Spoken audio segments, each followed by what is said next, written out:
Namaste and welcome to our class. Thank you for coming to Vinyasa Point 5, otherwise known as Yoga for Insecure Men.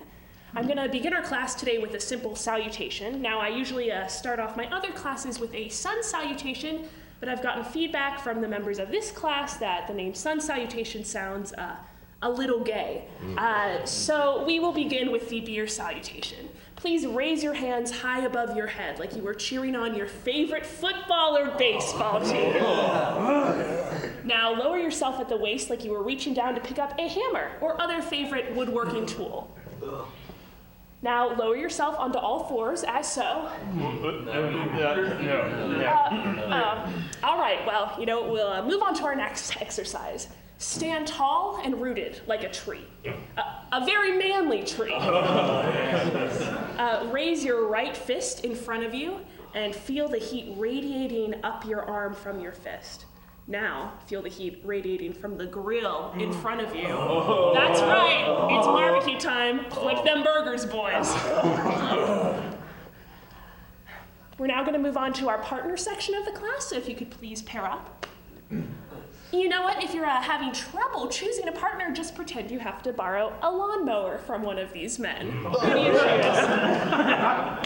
I want you to reach out and shake your partner's hand firmly, but not for too long because you don't want him to think that you're hitting on him or anything like that.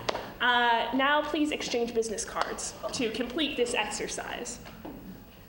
Call me, I sell tires. We've come to the final portion of our class. All right, so I want you to imagine yourself in some place peaceful, perhaps your man cave or the power tool section of Lowe's. I want you to breathe in deeply through your nose like you're smelling nachos at your buddy Joe's Super Bowl party. Now I want you to exhale through your mouth like your stupid bitch wife just told you that her sister is in town and is staying with you. This completes our class. Please speak with me on the way out if you're interested in coming to my other class, Pilates for men with average-sized penises. No, Deborah, it's not small. I was just in the pool. We're good.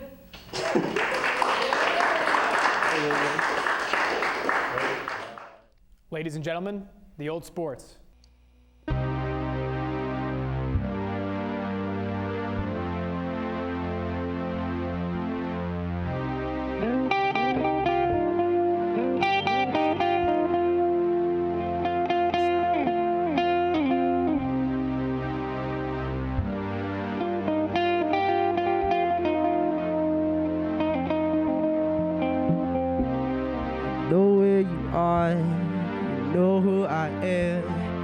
I'm not going near you, 'cause I'm not your man. Why don't we try to make this worse? Dig a deeper hole into the earth.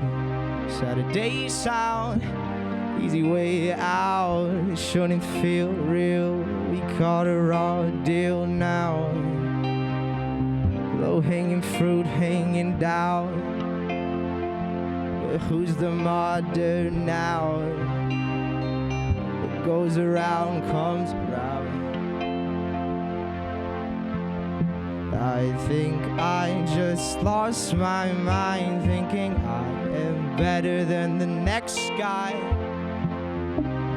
Blindsided, just when I thought I had you understood, analyzed. I'm cutting ties with the likes of this girl. I anticipate the hurt. Let me hear the sound when the roll hits the dirt. And if I die before I wake, I pray the Lord my soul to take. I'll open up as an arms raised. I forgot your name. That's my mistake. That's my mistake.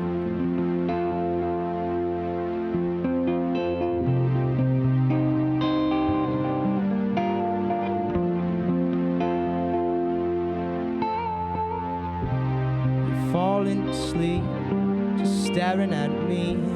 With your eyes closed shut, it feels like a memory.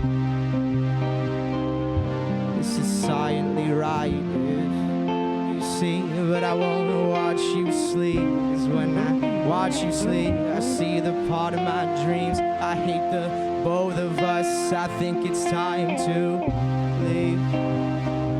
I think it's time you'd leave. Saturday sound, easy way out. This shouldn't feel real. We caught a raw deal now. Low-hanging fruit hanging down. But who's the martyr now? What goes around comes around. And if I die before I wake, I'll pray the Lord my soul to take.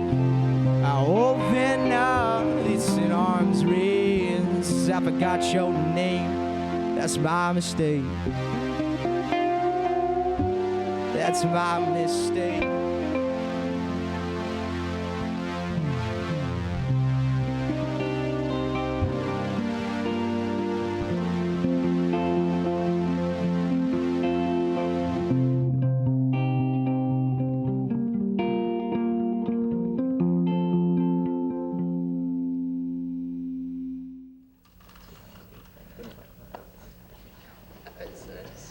Oh, greetings! Is this your first time here? Yeah, my friend recommended it. He said his brother found healing here. Oh, wow, that's so great. I love hearing those success stories.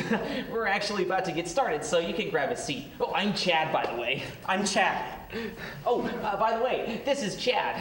Pleasure to meet you. Hi, Chad. Well, welcome everybody. Welcome to our meeting today. We actually have a new member. This is Chad. Everybody welcome Chad to the Oxford chapter of Chad's Anonymous. Hi, Chad. It's nice to meet you all. So how does this thing all work? Well, actually, we start every meeting reciting the cool Chad Creed. Here's the words.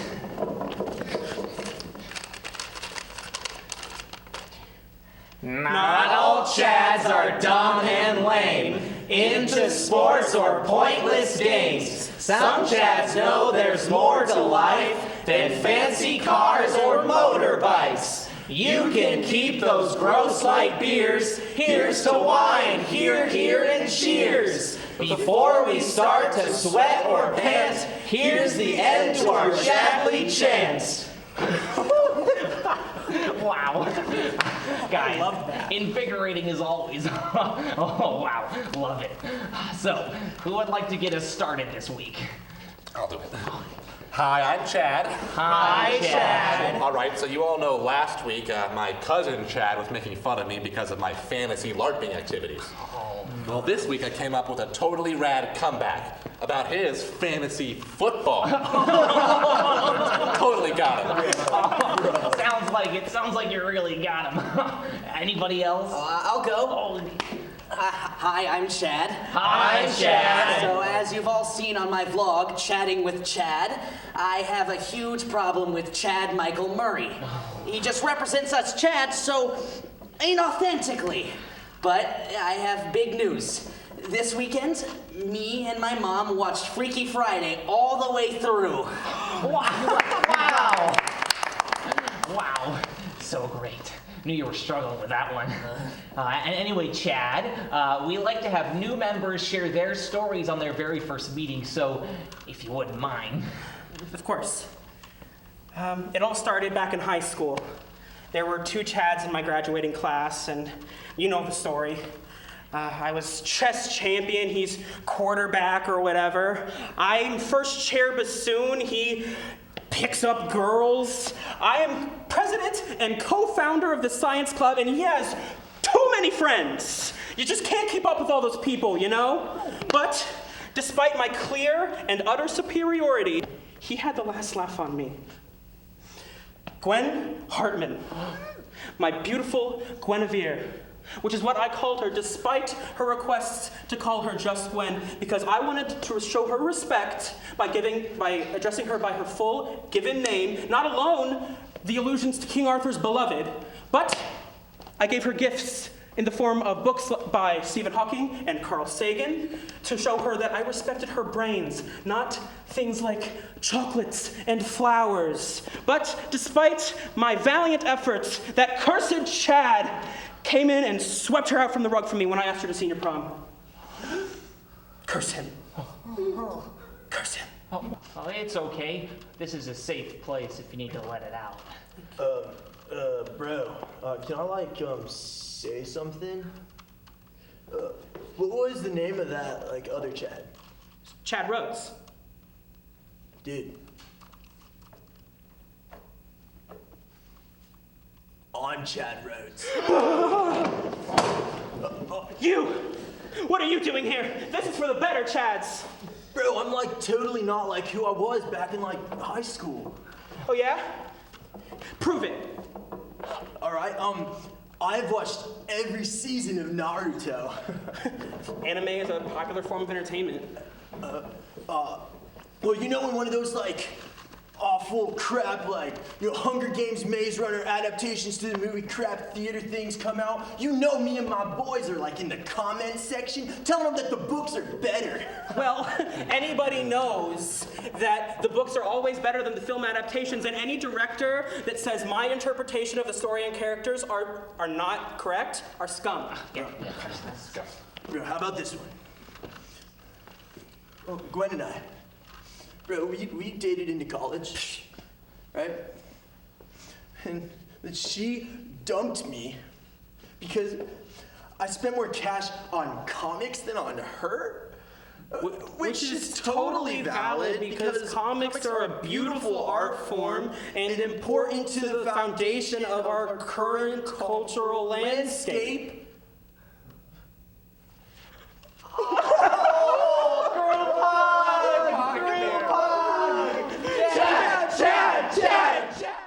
Ladies and gentlemen, please welcome former NBC executive and Miami alumnus, Rick Ludwin. Thank you. Rick, thank you for being on the show tonight. Nice to see you, Connor. Nice to see you too. So I want to get started right now just to get better acquainted for those who don't know you very well. I want to shed some light on your experience and involvement here at Miami University. Well, I went to undergraduate school here at Miami and was very involved in radio and television and film here. Had a great time, and we did a television show from this building called Studio 14, which was a comedy variety show, and I'm thrilled that you're continuing the tradition with your show. It was an inspiration for this show. Oh, well, thanks. And I want to also give everyone a brief overview on your career at NBC. Well, I started at NBC in 1980, believe it or not. A person by the name of Brandon Tartikoff brought me into NBC. He and I had worked together in Chicago television at WLS-TV in Chicago, and I was producing their local morning show. In Chicago, and he was the head of advertising and promotion at the station, and we hit it off. And he left Chicago, I left Chicago, and he became the president of NBC Entertainment. And Brandon Tartikoff then brought me into NBC, and I thought I'd be there a year. I thought I would either get fired or I would leave out of frustration. It's a long year. Yes, exactly. But I stayed for 32 years, and it was the perfect job for me. I loved every minute of it, and I got to work with the best talent, the best producers, the best directors. It was really fun. Do you have a favorite? One moment or person in particular that you worked with at your time in NBC that was a favorite? Well, Johnny Carson, who hosted The Tonight Show for 30 years and was a legend in television and in show business. He was the host of The Tonight Show when I started at NBC and when I took over late night. And it was a thrill to get to know him and get to work with him because he was just a real pro and he was funny and he set the comedy standard for all the years that he was on the show and discovered a lot of comedians and a lot of stars and was funny. He was exacting. He wanted things to be the best they could be. He could get unpleasant very quickly around people who were unprofessional and were rude, either in front of or behind the camera. It's like right here. Well, there you go. Happens on this set all there the time. You go. And he was a wonderful person to get to know, and it was one of the perks of my job to get to work with him. That's awesome.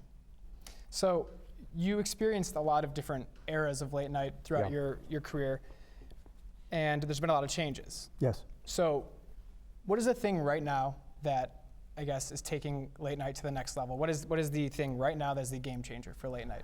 Well, I think for the last year or two or three, the importance of shows producing video that can go viral and be viewed by millions of people around the country and around the world, that's become very important because a lot of people consume television in different ways than 10 or 15 years ago, and so many people of college age see clips the following day on YouTube or on Hulu or other places and don't necessarily watch a show when it airs live.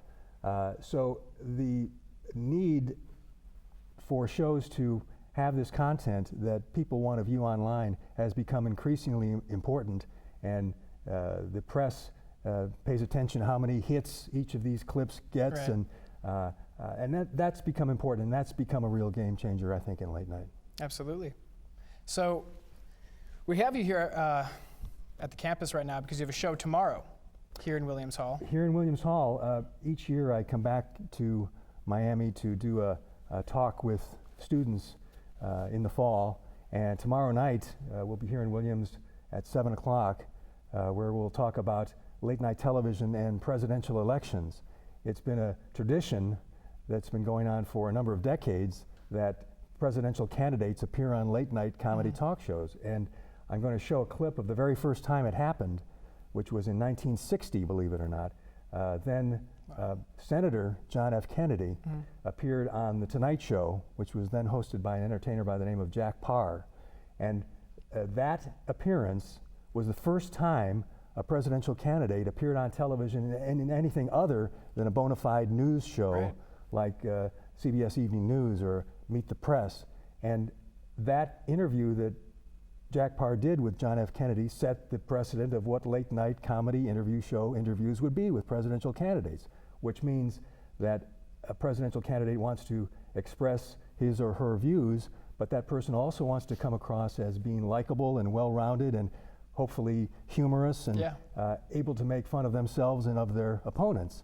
And that precedent was set in 1960, and I'll show a brief clip of that tomorrow night. That's great. All the way up to the present day when President Obama, as president, has appeared on late night talk shows, and I'll show a clip of President Obama appearing on the Jimmy Fallon Tonight Show, where President Obama participates with Jimmy in a regular Friday night segment of the Tonight Show, which is thank you notes. And President Obama helps write some thank you notes with Jimmy Fallon, and it turned out to be really funny. That's great. That's for those of you who are watching this right now, I recommend coming tomorrow to see this lecture in Williams Hall. And it'll also be on MUTV live. Right. We will be live on MUTV, and then they'll play 48 more times that night. Right. So you can't escape it. You won't be able to. I believe you can't escape it. Channel 3.1 if you're on campus, and if you're not on campus, I heard 21.3. Don't take my word. Or I'll come to your dorm and set up a satellite dish. He will do that. He's not lying. All right, well, thank you again for coming on the show tonight. Really appreciate it. It's our first time through, so. Good luck. Thank you. Good to see you too. 7 o'clock, Williams Hall tomorrow. Tomorrow night. September 15th, Thursday. Be here or watch it on MUTV. So, Teddy, did you want to talk to me about anything else before I leave? Oh, well, no, I don't know. Oh, okay. Well, you know, the fair's coming up, and a lot of us are gonna go on a hayride. Hayride?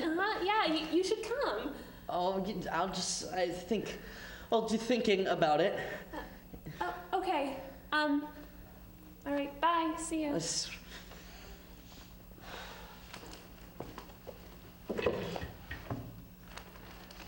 Dad, I have to ask you something. You're not a clone. Wait, what? What? What did you say? What did you just say? Well, wait, but didn't you say I was... Okay, wait, no. Okay, you go, then I'll go. All right, I was gonna ask you something. What did you think I was going to ask you? Nothing. You thought I was going to ask nothing? No, I said nothing. Oh, well, you said something about Coney Island? You want to go to Coney Island, son? No, that's not what you said. Am I a clone? Of course not, Mark. Mark! Teddy, I said Teddy. No, you didn't. Where's Mom? My wife is at the grocery. You mean my mother? My wife, yes. I have a mom? Of course you do.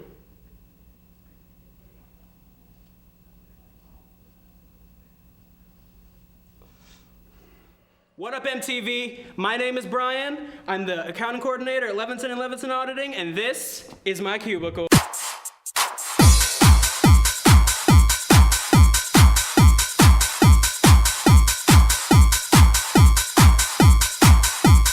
All right, this is what I like to call my battle station. Let's see how she runs.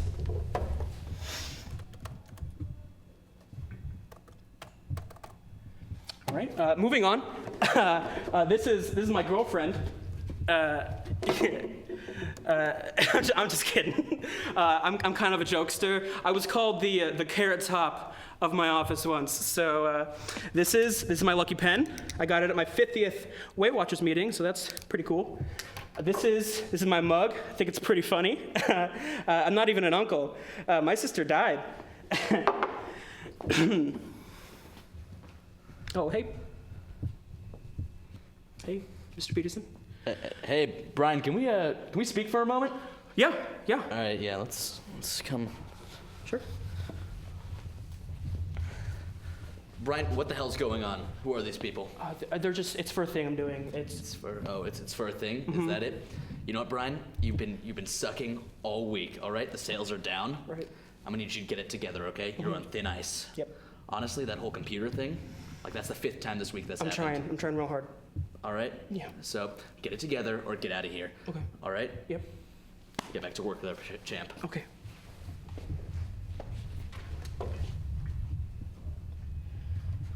I really have to get this work done, so if you guys could leave, that'd be great.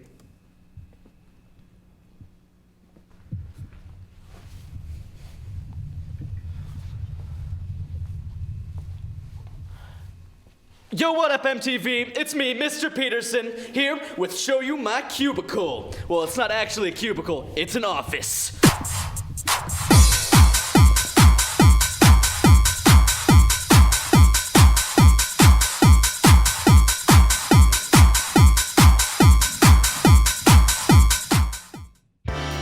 Thank you, everyone, for the great first show. Thanks to the actors and crew. Thank you to all of our friends in the audience. Special thanks to our guest, Rick Ludwin, and the Old Sports. We're going to try to make this show a regular thing, which means we hope to have at least one more episode. So we hope to see you all in the next few weeks. Keep tuning in, and have a good night.